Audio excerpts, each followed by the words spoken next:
Hello and welcome to Not Your Normal Youth Podcast, Season 1, Episode 1, The Beginning. See your hot potato. So, I've been on the Instagram this week and I've had some people ask me some questions, so I'm going to do my best to answer them. Oh, that's no one. First question is, why do onions make you cry? So, what onions do when you cut into them, they release a chemical which reacts with the enzyme in your eye, which causes you to cry. It's pretty crazy, isn't it? I thought it was too, because I hate cutting onions. Okay, question number 2 is, what's your opinion on Revelation and the end of times? This one's a deep one. It's time for some theology. Some theology. Jesus is in the room. Theology time. So, my opinion on it. This can all be found in Revelation. Revelation is a book in the Bible that talks completely about the end of times. We're actually listening to it today at church on Eternity Sunday. So, I've recently been reading about the mark of the beast, which is the simple chip that is inserted. People take it differently, but I see it as being a chip, kind of like an Apple Pay.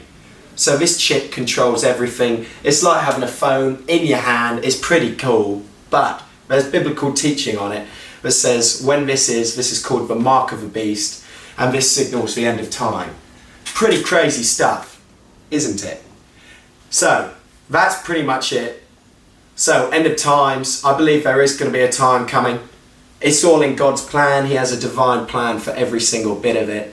But who knows? Just be on the best side when he does come back, you know? That's all I'm saying. Theology time. Done and dusted. For now. So, another question, which is a pretty cool one. What is the one thing you'd tell yourself going into year 7? Year 7 was a funny age. This was back at my old school. And I'd tell myself, be more confident in yourself. I think it's a difficult time because you're in a brand new school, going into high school. So yeah, go in, be confident, but also keep your head down. You need to make some good friends, make some relationships that will last you for the rest of your time there. And I think that's really important. And also, going deep on this one, get your work strategy planned out. So yeah, just get your work plan set up. So if you do this from a young age, it means when you come to my age, you're not struggling. Sorry, Mum. I won't tell you that one. But yeah, so get your work plan, get your friends, and be confident. I think that's the 3 points there for you to take away. So, a big one. Do you think it's okay to date a non-Christian? Wow, what a question. I don't think there's any way of looking at this. For me, it's difficult because I've been taught not to.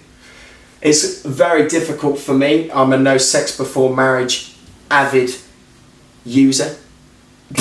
Avid user, that's it, isn't it?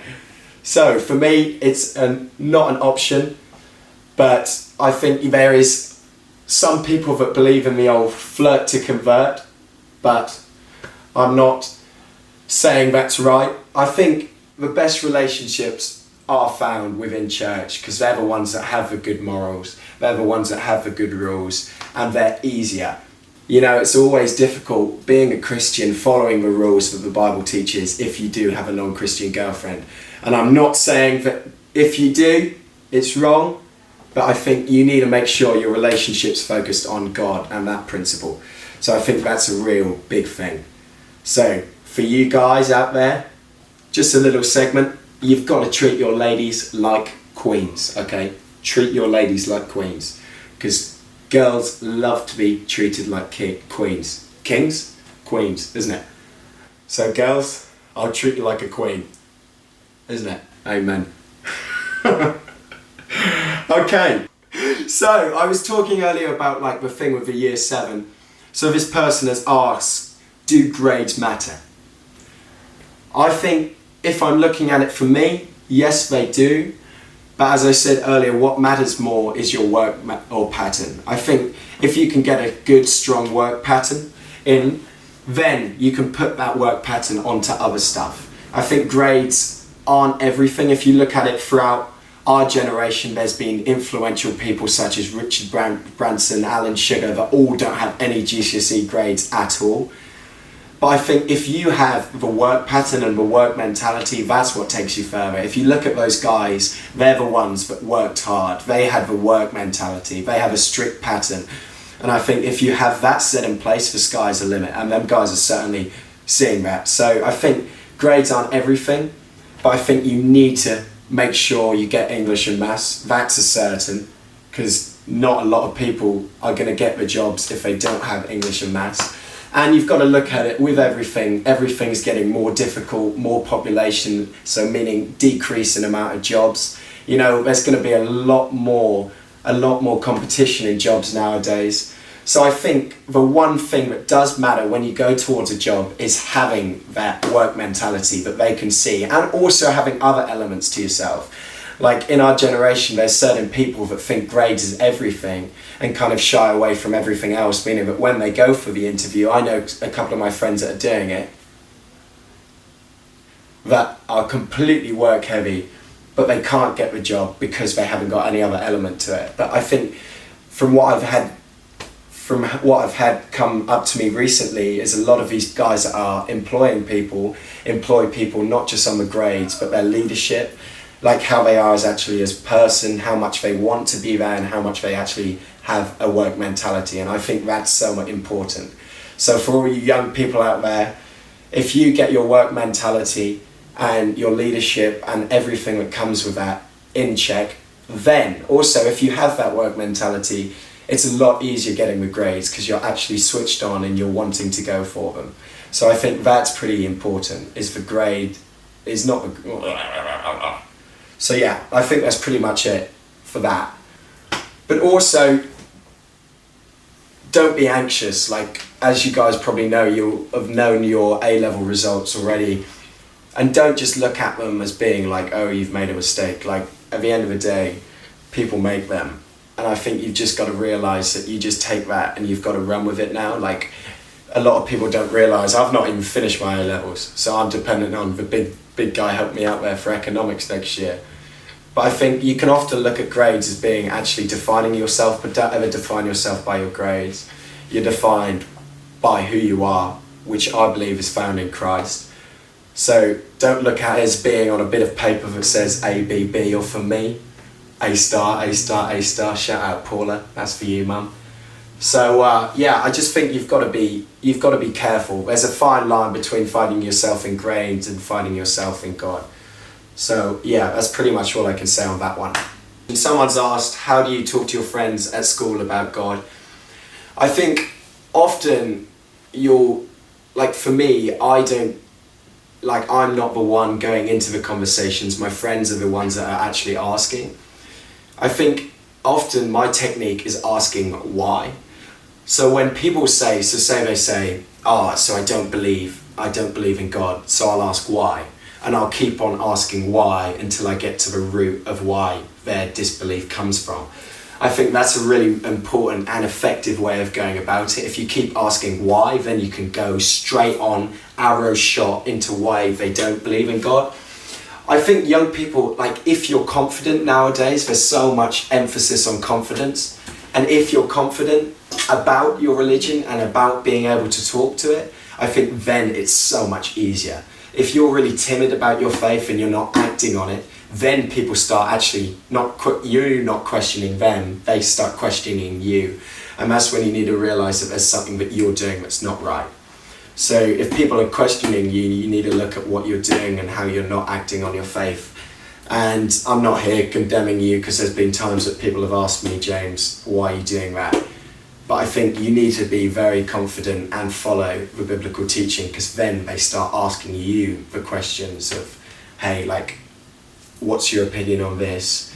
What's your opinion on that? And I think just be open. The best way young people hear is through stories and through actually teaching them about how it's affected your life. So say if for instance, some guys like, so what's your opinion on, I don't know, I get this one a lot, because boys are boys. What's your opinion on no sex before marriage? And I'd say straight up to them, I follow it. Like, I believe that ever since I was younger, it's been a strategic thing that I've put in place in my life. But because I put it in when I was younger, it's so much easier for me to follow. And if you say stuff like, as actual biblical teaching, like, we need to start seeing sex as being such a gift, as not being kind of us to take for granted.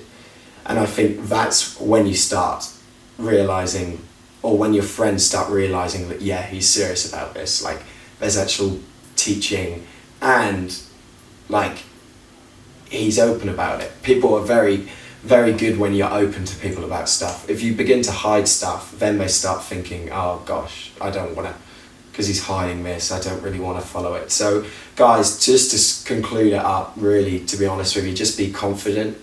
Use that why technique to try find why they don't believe, or like why they do believe, because it's great hearing how like other people that do believe. It's great hearing from them as well.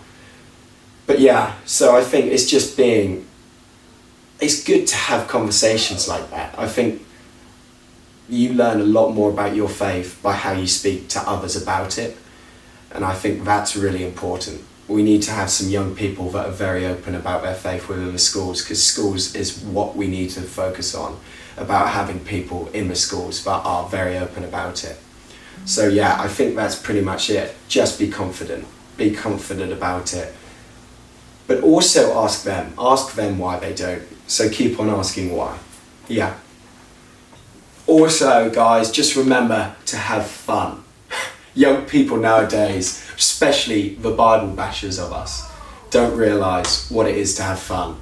You need to or show to your friends that you can still have fun as a Christian, but good fun, clean fun, but breaking a couple of good rules. I like to call them good rules. So guys, so good rules. Are there good rules to break? I don't know whether there are good rules to break. But have some fun. Life should be enjoyed, not endured. That's from a famous Johnny James, that one. Shout out Johnny James. Still take full credit of your middle name. That's it guys. It's been episode 1 of season 1 of Not Your Normal Youth Podcast, or NYNYP for short.